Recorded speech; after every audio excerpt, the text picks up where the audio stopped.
Blood is supposed to be thicker than water, but in my family, it was strictly measured by the weight of your bank account. When my sister handed me the microphone to publicly humiliate me at her millionaire wedding, she had no idea the cold steel handcuffs waiting in my purse were meant for her brand new husband. Growing up in the shadow of Savannah was like trying to grow a daisy under a giant, suffocating oak tree. My sister was the undeniable golden child of the family, a former pageant queen turned lifestyle influencer whose every move was meticulously curated for maximum applause. Our parents, Barbara and Thomas, practically worshipped the ground her designer stilettos walked on. Savannah was ambitious, loud, and brutally competitive. I, on the other hand, was the quiet one, the observer, the one who preferred faded jeans over silk gowns and silence over the chaotic noise of networking parties. To my parents, my introversion was a character flaw. To Savannah, it was a weakness she exploited daily. For the last 4 years, I let my family believe I was a low-level data entry clerk at a mid-sized logistics company in downtown Chicago. At every Thanksgiving and Christmas dinner, my mother would sigh heavily, swirling her Chardonnay, and ask when I was going to apply myself and find a real career. Savannah would pat my hand with faux sympathy and offer to redo my resume. I always smiled politely, nodded, and let them think whatever they wanted. I never told them the truth. I was a special agent with the FBI's white-collar crimes division, specializing in high-stakes financial fraud and money laundering. My logistics company was a front for a multi-agency task force. I spent my days tracking offshore accounts, untangling shell corporations, and dismantling syndicates that stole millions from hardworking people. But to my family, I was just Chloe, the perpetual disappointment. The family dynamic hit a fever pitch when Savannah announced her engagement to Preston Caldwell.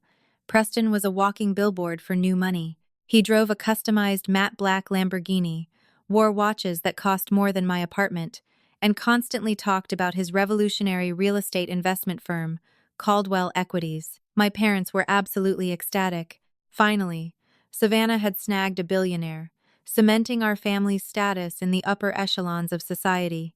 The first time I met Preston was at their extravagant engagement party at a rooftop lounge overlooking the city skyline. He had the kind of polished, rehearsed charm that immediately made the hair on the back of my neck stand up. When Savannah introduced us, he looked me up and down, taking in my simple navy dress, and smirked. "Ah, the famous Chloe," Preston had said, his voice dripping with condescension. "Savannah tells me you do some sort of secretarial work. If you ever need a real job, let me know. I always need people to fetch coffee for my brokers." I had smiled thinly, gripping my glass of sparkling water. "I appreciate the offer, Preston, but I'm quite happy where I am." What Preston didn't know was that his name had crossed my desk 3 months prior. Caldwell Equities wasn't a revolutionary real estate firm. It was a massive, sophisticated Ponzi scheme. He was targeting elderly investors, liquidating their retirement funds, and funneling the money through a labyrinth of crypto wallets and shell companies in the Cayman Islands. My task force had been building a rock-solid case against him, gathering wiretap evidence, flipping his low-level associates, and tracing every stolen dime. The investigation was highly classified. Not even my unit chief knew that the primary target of our biggest case was my future brother-in-law. When I finally realized the connection, I immediately disclosed it to my superiors, fully expecting to be pulled off the case. Instead, my director saw an unprecedented opportunity. I was uniquely positioned to have total access to Preston's inner circle without raising a single red flag. The months leading up to the wedding were a psychological torture chamber. Savannah turned into a dictatorial bridezilla, and she used every bridal event to remind me of my place in the family. She forced me into a hideous mud-brown bridesmaid dress, claiming the color was earthy, though we both knew it was designed to make me fade into the background while she sparkled in custom Vera Wang. During a dress fitting 2 weeks before the wedding, she stood on the pedestal, admiring her reflection, and dropped her voice to a theatrical whisper so the seamstress could hear. "Chloe, I know you can't afford a wedding gift," Savannah said smoothly, adjusting her diamond earrings. "So don't even worry about it. Preston and I have so much anyway. Honestly, it's just charity letting you be part of the bridal party. I want you to experience a taste of luxury for once in your life.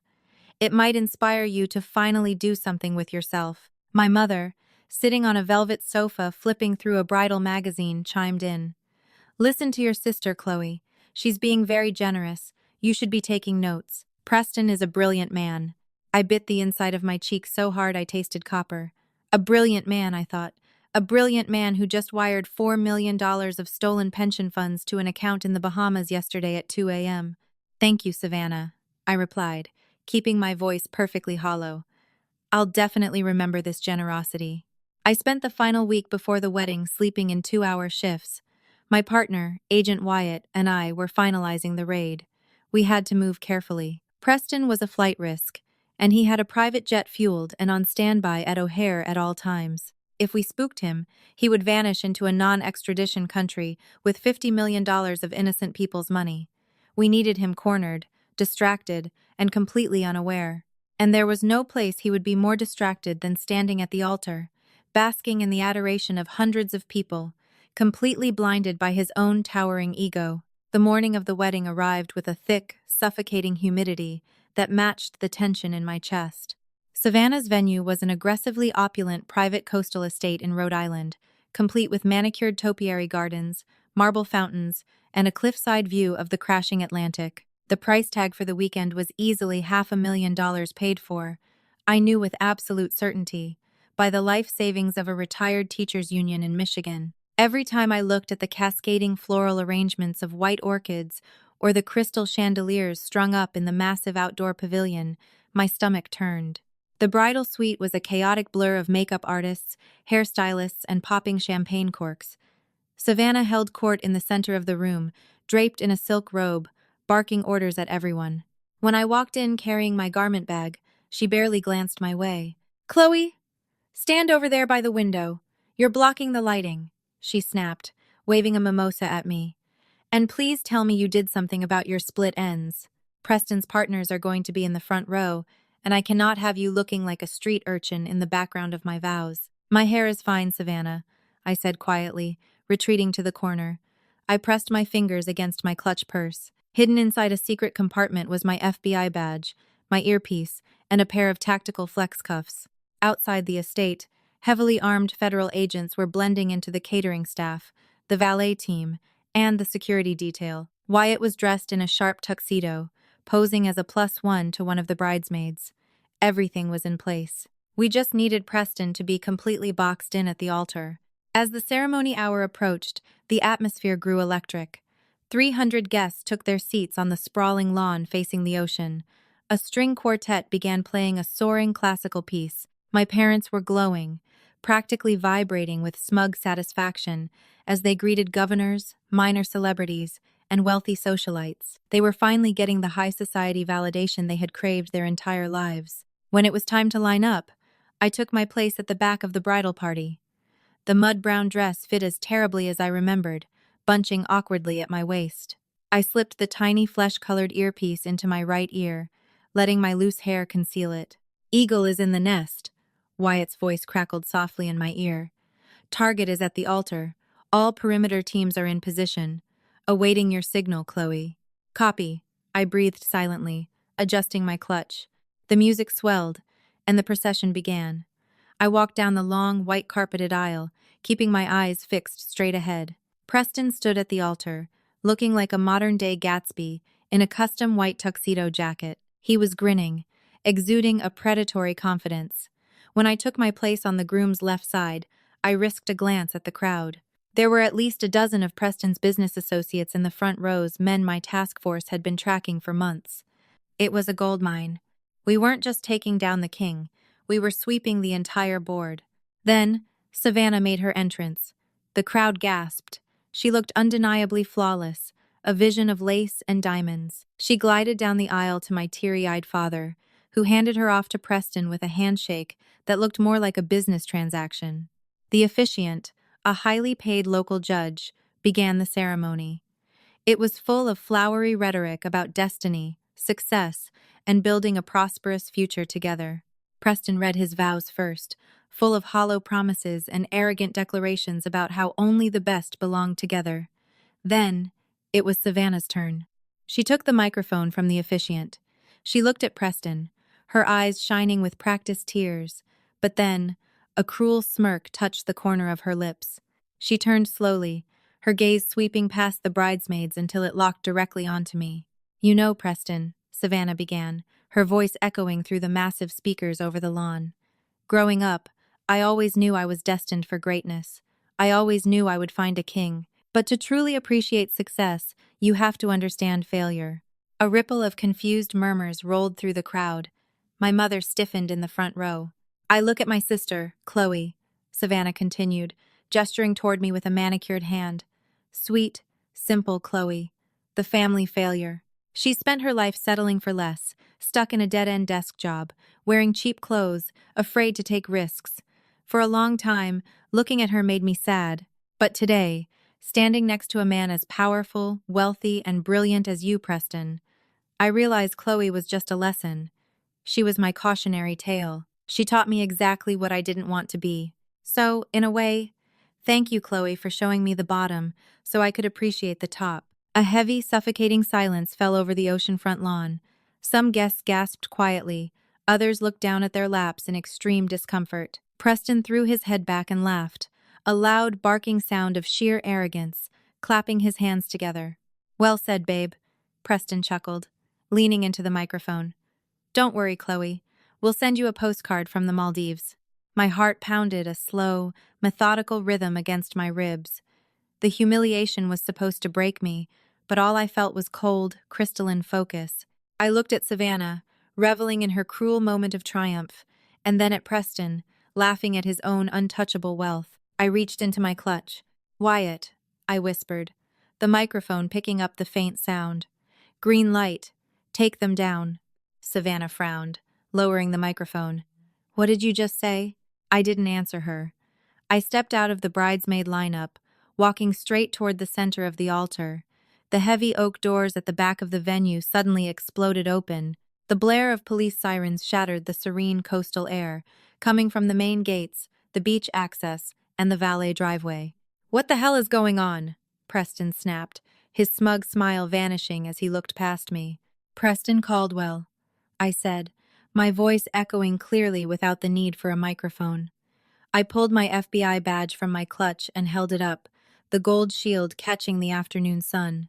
"You are under arrest for wire fraud, racketeering, and 34 counts of money laundering." The collective gasp from the 300 wedding guests sounded like the ocean itself had violently sucked in its breath. For 3 agonizing seconds, time stood completely still on that sun-drenched Rhode Island cliffside. Preston stared at the gold FBI badge in my hand, his perfectly tanned face rapidly draining of color, leaving him a sickening shade of ash gray. The predatory, arrogant smirk that had defined his entire persona dissolved into an expression of sheer, unadulterated terror. He looked past me, his eyes darting frantically toward the ocean, the perimeter hedges, and the main driveway. Everywhere he looked, heavily armed tactical agents wearing dark windbreakers, with FBI emblazoned in bold yellow lettering, were swarming the venue. "Is this a joke?" Savannah demanded, her voice cracking as she stomped her satin heel onto the white carpet. She looked at Preston, then at me, her face flushed with indignant rage. "Chloe, what kind of sick, jealous prank is this? Put that fake badge away right now. You are ruining my wedding." "It's not a joke, Savannah," I said, my voice steady, projecting over the rising din of the panicking crowd. I didn't break eye contact with Preston. "Put your hands behind your back, Preston." You're a secretary," Preston stammered, taking a clumsy step backward, nearly tripping over the cascading floral arrangement wrapping the altar. "You do data entry." "I'm a special agent with the Federal Bureau of Investigation, White-Collar Crimes Division," I corrected him coldly. I pulled the tactical flex cuffs from my small clutch purse. "And for the last 8 months, I've been dismantling the Caldwell Equities Ponzi scheme, piece by piece. Your offshore accounts in the Caymans were frozen 20 minutes ago. Your private jet at O'Hare has been grounded, and the pilot is currently in custody. It's over. Hands behind your back." Before Preston could even formulate a thought of running, Wyatt materialized from the crowd. My partner had ditched his tuxedo jacket, revealing his tactical vest and holster. He vaulted over the front row of white chivalry chairs, grabbing Preston by the shoulder and spinning him around with professional, calculated force. "Do it now, Caldwell," Wyatt barked, forcing the billionaire fraudster to his knees right on the edge of the altar. The heavy thud of Preston hitting the wooden platform echoed through the microphone that Savannah had dropped on the floor. Complete chaos erupted. The string quartet abruptly stopped playing, dropping their bows. Guests began screaming, standing up, and scrambling over one another. But the FBI wasn't just here for the groom. "Nobody move!" a senior tactical commander shouted through a bullhorn from the back of the lawn. "Federal agents, secure the perimeter! If your name is on the warrant list, remain in your seats." I watched with immense satisfaction as agents moved systematically through the front rows. Preston's business associates, the men Savannah had so desperately wanted to impress, were being ripped from their chairs and slammed onto the meticulously manicured lawn. Greg Halpern, Preston's chief financial officer, tried to make a break for the catering tent, only to be tackled by two undercover agents dressed as servers. Harrison Fordell, the mastermind behind the fraudulent crypto wallets, was crying as an agent cuffed him near the ice sculpture. Savannah was hyperventilating, her perfectly contoured face contorted in disbelief. She grabbed my arm, her manicured nails digging painfully into my skin. "Chloe, stop this! Tell them to stop!" she shrieked, hysterically pointing at Wyatt, who was currently reading Preston his Miranda rights. "He's a billionaire. He's innocent. You're just a jealous, bitter loser trying to ruin the best day of my life because you're completely irrelevant." I calmly reached down and pried her fingers off my arm, one by one. "He's not a billionaire, Savannah," I said, staring directly into her tear-filled, frantic eyes. "He's a thief. He stole over $50 million from retired teachers, disabled veterans, and elderly pensioners. Everything you are wearing, this entire wedding, the ring on your finger, it was all paid for with stolen blood money. And as of this morning, he is completely broke." My mother, Barbara, pushed her way through the chaotic crowd, dragging my father, Thomas, behind her. Her fascinator hat was knocked sideways, and her face was a mask of aristocratic outrage. "Chloe!" my mother screamed, her voice shrill and trembling. "What on earth are you doing? Have you lost your mind? Preston is our family. He is a brilliant investor. You are humiliating us in front of the governor." "Mom, step back," I ordered, my tone shifting from daughter to federal agent. "This is an active crime scene." "I will not step back," my father bellowed, his face purple with rage. "You are going to call off your little police buddies right now, young lady. Do you have any idea what you've done? Preston is managing our entire retirement portfolio." The words hit the air like a physical blow. The world seemed to stop spinning for a fraction of a second. I turned slowly to look at my parents. Wyatt, who was hauling a handcuffed Preston to his feet, paused and looked over at me, his eyes widening slightly. "What did you just say?" I asked, my voice dropping to a dangerous whisper. "He's managing our money," my mother cried out, waving her arms frantically. 2 months ago, Thomas and I remortgaged the house and gave Preston our entire savings, over $800,000. He promised us a guaranteed 40% return for the wedding. He is a financial genius. I looked at Preston. He was sweating profusely, his custom white tuxedo stained with dirt from the altar floor. He couldn't even meet my gaze. He looked down at his Italian leather shoes, a pathetic, defeated coward. A cold, bitter realization washed over me. The twists in this case just kept coming. My parents hadn't just bought into Preston's glittering facade. They had literally bought into his criminal enterprise. They had willingly handed over every dime they had ever earned to a man they worshipped, simply because he drove a Lamborghini and threw around expensive buzzwords. The next few hours were a blur of flashing red and blue lights, screaming sirens, and the systematic dismantling of a massive criminal empire. The sprawling coastal estate, which had been designed to showcase impenetrable wealth, was now crawling with federal investigators bagging evidence and confiscating everything of value. Savannah was sitting on a stone bench near the marble fountains, completely hysterical. Her custom Vera Wang gown was dragged through the mud, the delicate lace torn at the hem. She was surrounded by 3 agents who were carefully, but firmly, confiscating her jewelry. "You can't take that. It's a Cartier," Savannah sobbed as a female agent unclasped a diamond tennis bracelet from her wrist and dropped it into a plastic evidence bag. "It was a wedding gift. I have rights." "Ma'am, these items were purchased with stolen funds," the agent replied stoically. "They are now property of the United States government, pending restitution to the victims." I stood on the patio, watching the scene unfold while I debriefed with my unit chief over the phone. Wyatt walked up beside me, handing me a bottle of water. He looked out at the chaos and let out a long, low whistle. "Well, Agent Chloe," Wyatt said, a smirk playing on his lips. "I've been on a lot of raids, but I've never seen a takedown quite like that. The Bridezilla speech right before the arrest? That was cinematic timing." "She asked for it," I replied, taking a sip of the water, the adrenaline finally beginning to fade, leaving behind a profound sense of exhaustion. Just then, my parents rushed up the patio stairs. They looked entirely broken. The arrogant, smug facade they had worn for my entire life had been completely shattered. My father was pale, clutching his chest, while my mother's makeup was smeared down her cheeks in dark, teary rivers. "Chloe," my father gasped, his voice shaking uncontrollably. "Chloe, please. You have to fix this. You're in the FBI. You have power. Tell them to give us our money back. The 800,000. It's everything we have. The house, the retirement, everything. We have nothing left." I looked at the two people who had spent my entire existence making me feel small, insignificant, and unworthy of their love. I thought about all the holidays I sat quietly while they praised Savannah and belittled me. I thought about the sheer cruelty they had encouraged just an hour ago at the altar. "I can't fix it, Dad," I said, keeping my voice utterly devoid of emotion. "That money is gone. Preston didn't invest it. He used it to pay off earlier investors, fund his private jet, and buy Savannah's diamond ring. It's washed through a dozen dummy corporations by now. But you can track it," my mother pleaded, grabbing my hands. "You tracked all this other money. You're an agent. You have to put us at the top of the restitution list. We are your parents."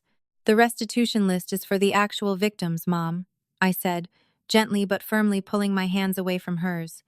"The retired teachers, the disabled vets, the people who didn't know any better. You and Dad remortgaged your home out of sheer greed to chase a 40% return that any rational person would know was illegal. You wanted to be part of the elite club so badly, you didn't care how the money was made." "You vindictive little," Savannah snarled, marching up the patio steps. Her face was red, her diamond earrings gone, her neck bare. "You planned this. You let us invest. You wanted to ruin me because you've always been jealous of me." "I didn't know about their investment until 20 minutes ago, Savannah," I replied coldly, "because unlike you and Preston, I don't cross professional boundaries. If you had spent less time insulting my dead-end desk job and more time actually looking into the man you were marrying, maybe you wouldn't be standing here in a mud-stained dress with a husband facing 30 years in federal prison." Savannah opened her mouth to scream at me again, but the words died in her throat. For the first time in her life, she had no audience. The wealthy socialites had fled. The cameras were confiscated. The glittering future she had meticulously planned had evaporated into thin air. She looked around at the federal agents, the flashing lights, and the empty champagne glasses littering the lawn. Then, she collapsed onto a patio chair and buried her face in her hands, sobbing uncontrollably. My parents stood frozen, the devastating reality of their absolute bankruptcy finally crushing the last of their denial. "Chloe, please," my mother whispered, a final, desperate beg. "You always told me I needed to apply myself, Mom," I said, adjusting the collar of my dress and picking up my FBI badge from the table. "You told me I needed to find a real career. Well, I did. And my career requires me to go finish booking a billionaire fraudster into federal holding." I didn't wait for their response.